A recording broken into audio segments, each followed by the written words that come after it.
Welcome to School Talk. Today we're going to talk with two very special teachers in our school district. These are beginning teachers of the year. They were nominated last year and became our district beginning teachers of the year this past year. So first I have Miss Emma Wilson, who is a teacher at Ebenport. Welcome to the show. Thank you for having me. So talk to us a little bit about your background. What made you become an elementary school teacher? It's actually a really cool, kind of weird, cool story. I've always wanted to be a teacher. I'm the oldest, sister of three, and so I've always kind of been that maternal, want to, kind of play the mom, things like that when I was younger. So it's just kind of been a thing that I've always wanted to do.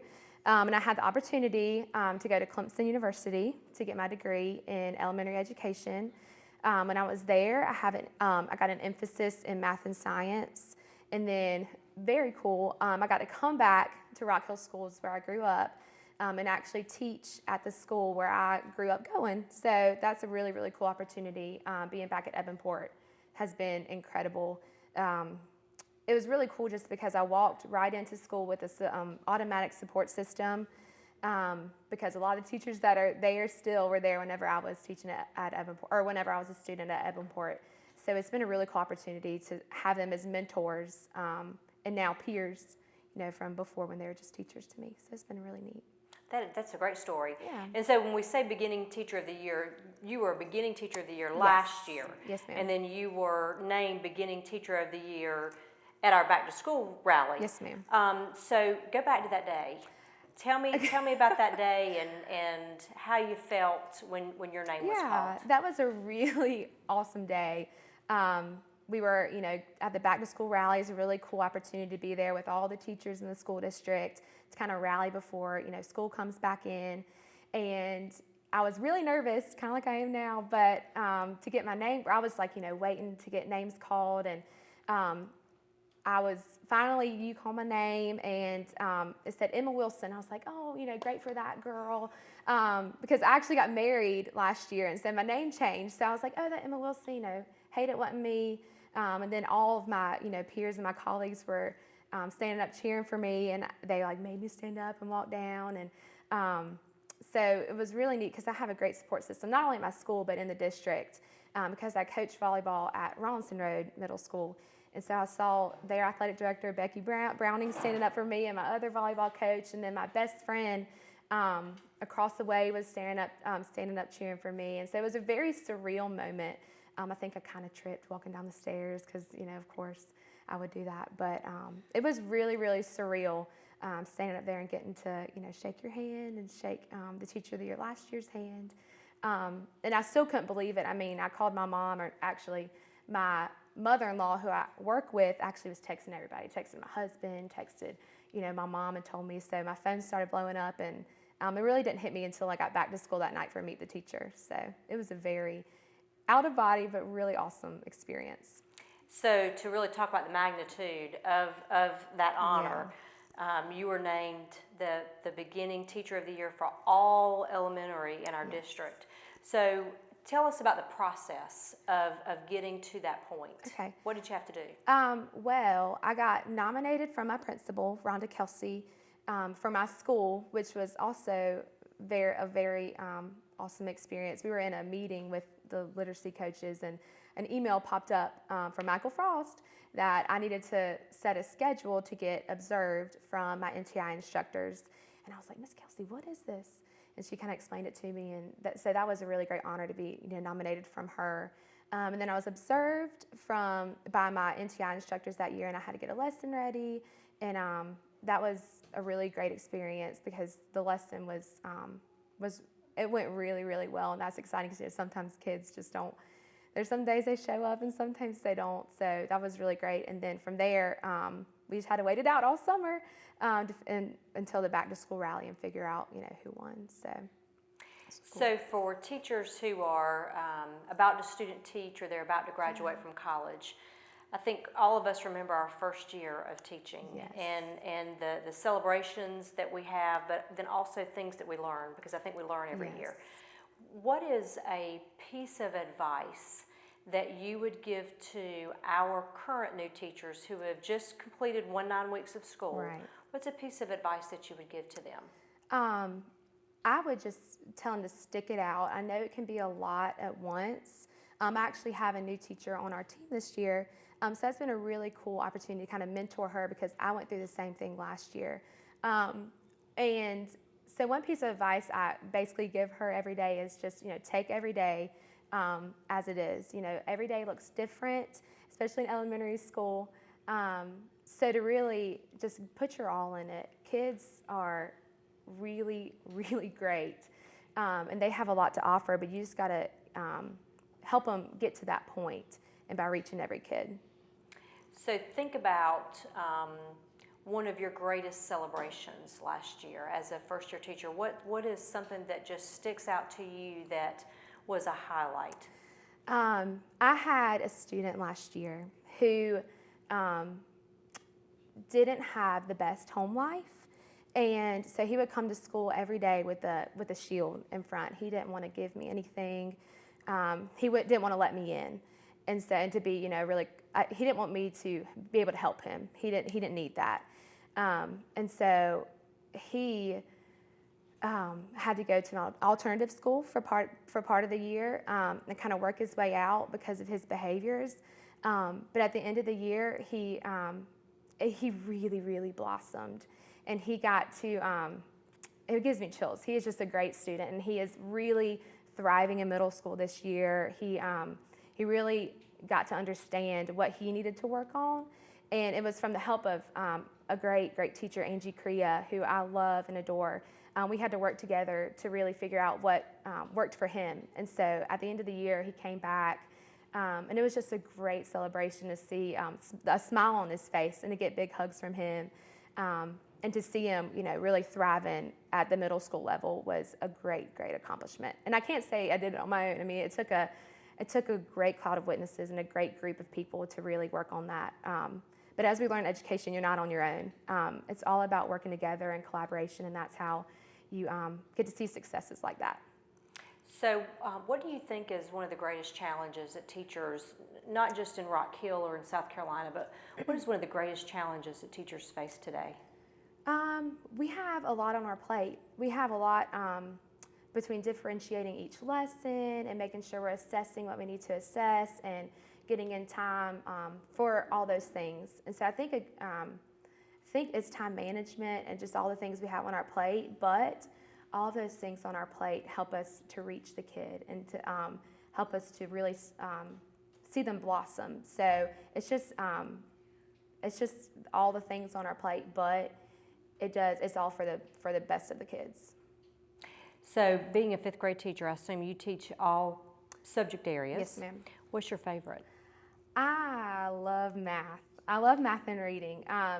Math was one of my emphasis areas in college, and I love how there is such a variety of ways to get to the answer. Kids you wouldn't think that math is creative, but to see the way kids put their brains to work in math is really, really, really incredible. Just the other day, I was working in a small group in math, and I was just going to teach them how to use base 10 blocks and how to make numbers with it, and all of a sudden we got to adding and subtracting decimals and multiplying them. I mean, it's crazy how you can get that far in math. So I love math a lot, but I also love teaching reading and teaching kids and helping kids love reading. That's another great thing, but math is where my heart is. So you mentioned that you are now teaching at the school where you attended. Yes, ma'am. And that's a great experience, Yeah. but how did it feel going back and the teachers who had taught you, that had observed you when you were younger, and now you're coming back as a colleague? Yeah, it's really neat. It's funny because I'm actually in my old classroom I used to have when I was a student. But our team and our family over there is incredible. We call ourselves the Evanport family because we really, really do support each other. And you would think going in and being a colleague to people who were your teachers would be kind of awkward, but they just embraced me. They fully embraced me, and I could not have made it through last year without without my Evanport family. I mean, I was supported in every facet, and that has been a really, really incredible experience that I was so blessed by. So, one of the things that we face as a district and a state and even in the country is really keeping teachers in the classroom. Yeah. And we're even seeing that there is some shortage of teachers, people that are wanting to go into the profession. What piece of advice would you give me? Would you give others to really try to help keep our teachers in the classroom? Yeah, I think part of it is just understanding and having the understanding that you're there for the children. At the end of the day, you are there to love on these children and to teach them not only math, science, social studies, and reading, but to be great human beings. I know me and my team always talk about I want to teach kids to be kind and considerate and loving. And if that's all they get out of a lesson, at the end of the day, I'm okay by that because there's a shortage in that as well in the world. Is a lot of kindness. But I think that what we could tell others is just to support us. I mean, our district does a great job of that. We have support everywhere, whether it's literacy coaches or math coaches or understanding principals and assistant principals. It's just making sure that our teachers are supported, and I feel like at Evanport we really, really are supported, and I was supported fully. Great advice. Well, thank you for being with me today. Yes, ma'am. Congratulations on being the beginning teacher of the year, and we look forward to many years of you in Rock Hill Schools. Well, thank you very much. I appreciate it. And when we come back, we will have our second beginning teacher of the year from South Point High School. And welcome back. We now have Andra Mack from South Point High School with us. So welcome, Andra. We're so glad you're here today. Thank you. So we just talked with Emma Wilson from Evanport, who was our elementary beginning teacher of the year. And now we have you, and we're so proud and congratulate you for that great accomplishment. I want you to go back to that day of the back to school rally. I'm going to tell you what I remember. Okay. I remember your name being called and looking up and watching you have to walk from the very top of the bleachers down to accept your award. Yeah. Tell us about that feeling when your name was called. It was very exciting. Obviously, I knew that I was up for the award. I didn't think I would get it. That's why I sat as far as I possibly could away from you and the floor. So it was just really exciting. And the people I was sitting next to, they didn't know that I was even nominated. So they were excited. That was kind of funny to see them. Great. They were like, "That's you." And I was like, "That is me." And I really just thought about not falling all the way down there. I was worried about, head over heels. And you did it very well, very gracefully. So tell us a little bit about your background, where you went to school, what prepared you to be an English teacher at South Point High School. I didn't go back to school until later in life. I got laid off in 2008, kind of when everyone else did. And I told my husband, I think I want to be a teacher. And he's a veteran teacher. And he said, okay, go for it. So I started back to school. I went to York Tech, actually, for a few years and then transferred to Winthrop. And I realized that I wanted to teach at-risk kids. That was something that was interesting to me that I thought I could do well at. And so I started doing some volunteer work at the Renaissance Academy with Shannon Reed. And I loved every second of it. And so when a job became available at South Point, I put my name in and I actually went through the PACE program to get into the classroom. So. Oh, excellent. So tell me what grade you teach. I teach 9th grade English Essentials. So tell me what is something that maybe you didn't expect as a teacher, especially someone who's had a career in something else prior to coming into education. What is something that you just didn't expect when you came into the classroom? So many things. There's so much to do all the time. You're not just a teacher. You're so many things. You're a counselor and you're their parent sometimes. You're just so many things to them, and it's really stressful. It can be. You can let it overtake you. So that was something that really surprised me. I'm managing it better now, but there were days at the beginning when I would just be like, they need so much. I don't feel like I can give them everything they need. So if you were to go back and talk to our new teachers, our first-year teachers this year, what a high school teacher, what would be some advice that you might give them, as we know that we're approaching the end of 1 9 weeks and quickly beginning second 9 weeks? Yeah. What would you say to those new teachers? I honestly think the standards are important, but worry more about them as people and get to know them. And the better you know them and the more that they know you care about them, the further you get with everything else. With my kids, they don't like reading, that's why they're in my class, and so we have to work on that. And once I know them and they know that I know who they are and what they're going through and what they like and don't like, we get a lot farther with the standards than we would if I was just gonna sit there and worry about that all the time and not who they are. So those relationships Definitely are relationships. so key. Think about one event from last year that you think is a great celebration, something that you believe you might always remember.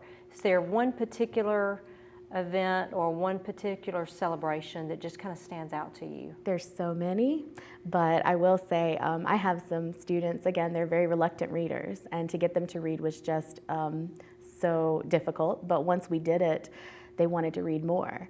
And I was in an IEP meeting with a parent and a student, and they said, we're having a problem with him in this other class. He wants to read all the time, and he needs to be doing his math work, but he wants to read. And I think the mom almost fell out. Like, she was just going, oh my gosh, what? I've never heard this before. He wants to read.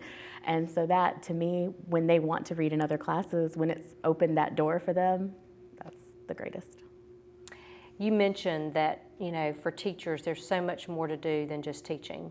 And being a former high school English teacher and administrator, high school is open 24 hours a day, almost 7 days a week with different events going on.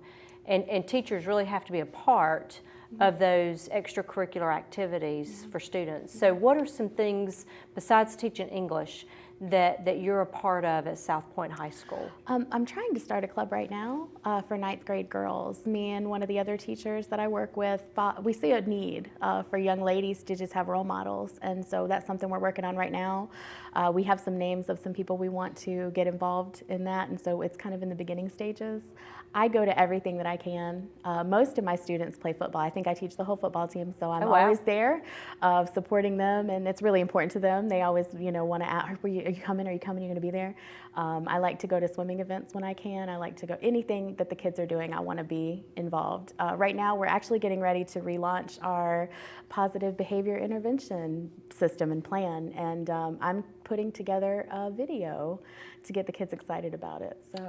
So why don't you tell our audience what is the positive behavior, especially at a high school? Yeah, at South Point, we really try to accentuate the positive things, and instead of punishing people for little things all the time, we try to get them to do the right thing by looking at the kids that are doing the right thing and giving them that positive, whatever it might be. So, if they get, at South Point we call it integrity, community, and excellence, ICE. And if they live the South Point way and they do those 3 things and we catch them, kind of like I caught you being good, they get cards. And they can use those cards for different things in the community or different things in school.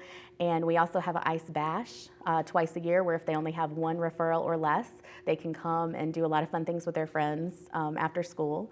And that's really important. Those things, they just build a lot of community within our school and make people excited about doing the right thing versus doing, the wrong thing.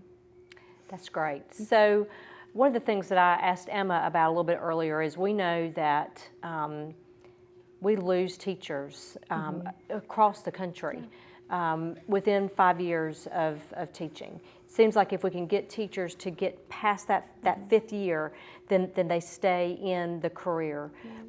What would be some advice that you would give to me, that you would give to our principals, that you would give to professors, of things that we can do to support teachers so that we can maintain those best teachers in our classrooms? There's a few things. I definitely think looking back at college and what they prepare you for, the classes just don't prepare you for the reality of what it's like in a classroom now. And I think a lot of people that teach, they taught 20 or 30 years ago. And it's just a different world with devices that kids have. You have to kind of be prepared for that and how you're going to integrate that and how you're going to make it work instead of just constantly battling that. I know that really beats a lot of people down. So I definitely think we need better systems to get people prepared for what it's going to be like in a classroom.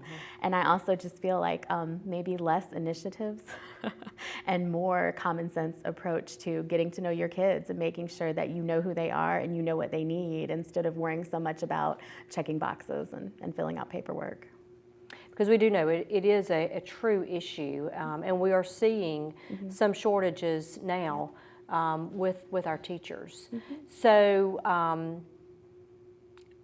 when you think about what you learned in college as you were preparing, what is something that you think we do a really good job from the college to the school district in getting teachers prepared? I feel like for me, it was the support that I had. At South Point, that's what I know, so I will speak to South Point. I had so many people that were just always there for me. You know, Mychal, our assistant principal, he was the 9th grade principal when I first came in, and it didn't matter if I was there at 6 o'clock, he would come in and talk to me. And there were so many days it was just really hard, and you know, he was always there. I had so many teachers in the academy with me, in the 9th grade academy, that always asked me, how are you doing? How's everything going? You know, and just stopping in and having that relationship with them, and you know, having a support, knowing that someone's there and they can help you and give you advice and say, I understand, you're not crazy, it's normal. And that was just really important to me. And I think that we do a good job of giving teachers mentors and just, you know, giving them that support through NTI and through safety. Sometimes teachers can feel isolated because they go in their classrooms and they do their job all day long. And if you don't have that support of your colleagues, it can be really difficult. Well, and I had it at home. My husband, like I said, is a veteran teacher at Rockwell High, and just having him to go home to and say, oh my gosh, this and this, and he's like, yeah, it'll get better. And he told me that every day. He's like, it'll get better, and it has, tenfold. And I mean, I love every day of it, but it's hard. You just are not emotionally always prepared for how much it really takes to support these kids and get them where they need to go. So tell me, why high school? Okay. Why high school kids? I love being with high school kids. I think they keep you young. They keep me hip. They keep me in the loop of what's going on. And they're just really fun. They're growing and becoming people. And we can have real conversations. Today, I forgot I was coming to do this. And I had a group of boys that wanted to come have a pizza party with me because we had Domino's on campus today, and they all came and they brought their money and they wanted to just come sit and talk, because so often we do a lot of, you know, book talk and things that we have to do in class, and they just want to have that one-on-one time to talk to someone and be a grown-up. You know, I'm not their parent, so I'm going to talk to them in a different way, and I love being able to have that relationship with them and really help them, you know, make it across the stage. And then the second question is, why English? Actually, I wanted to do history at first. And then I realized that English is just, there's so many more possibilities within it, and it's so important. I know history is important as well, but I think just when you can help a child learn how to read or learn to become a better reader, it impacts their future so much. And we know that the better you are at reading, the more money you'll make. It's a direct correlation. And so I want them to have a better life. And I want to get in there and just, you know, get down and dirty and teach them that reading is not always about Wuthering Heights. It can be about whatever you like. And let's read that. If that's where we're going to start, I'm going to meet you there. And then we're going to go up and we'll get to Mice and Men, but we're going to start down here at Street Farm. And that's what you like. Let's do that. That's great. So what is your favorite piece of literature? Oh my gosh. Well, for me personally, I like All the King's Men. That's classic that I really love. But when I'm looking at stuff that I'm reading with them, we just read a new book called How It Went Down last year. It's brand new, and I love it. I'm getting ready to teach it again, and I'm really excited. Like, they're so excited about it, it makes me excited. Like, I love when we move to the next chapter, and I'm like, ooh, I know this is going to happen. They're going to be excited about it. So that's like my more modern piece that I enjoy.